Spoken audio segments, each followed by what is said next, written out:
Kediaman keluarga Atalarik Syah hancur lebur usai dieksekusi oleh pihak berwenang. Lahan seluas 7.000 meter itu dikabarkan dalam status sengketa dan Atalarik harus merelakan aset tersebut hilang. Meski dinyatakan kalah dalam pengadilan, pihak keluarga Atalarik Syah masih terus berjuang untuk mendapatkan kembali haknya atas tanah dan bangunan tersebut.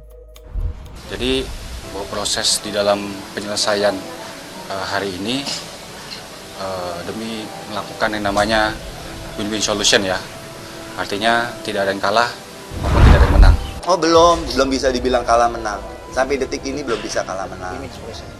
Jadi dan itu nggak bisa ditanyakan ke saya karena ya masih ada proses. Saya belum mengerti. Jadi buat saya belum ada kalah menang. Saya belum tahu. Ya mudah-mudahan ini menjadi jembatan untuk Atalarik istilahnya sadar dia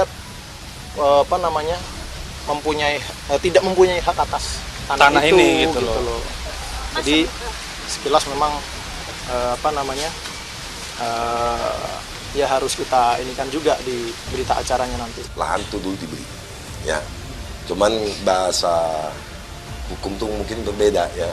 Kita kan juga zaman dulu itu tahun 2000 kalau salah ya. Ya 2000. Ya mungkin semua serba trust aja ya, trust. Nah, untuk detailnya saya juga tidak begitu paham.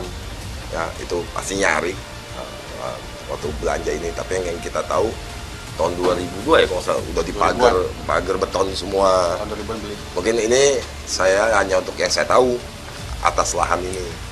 Nah tiba-tiba di tahun 2000 berapa? 2015 ada muncul cerita ini hasil.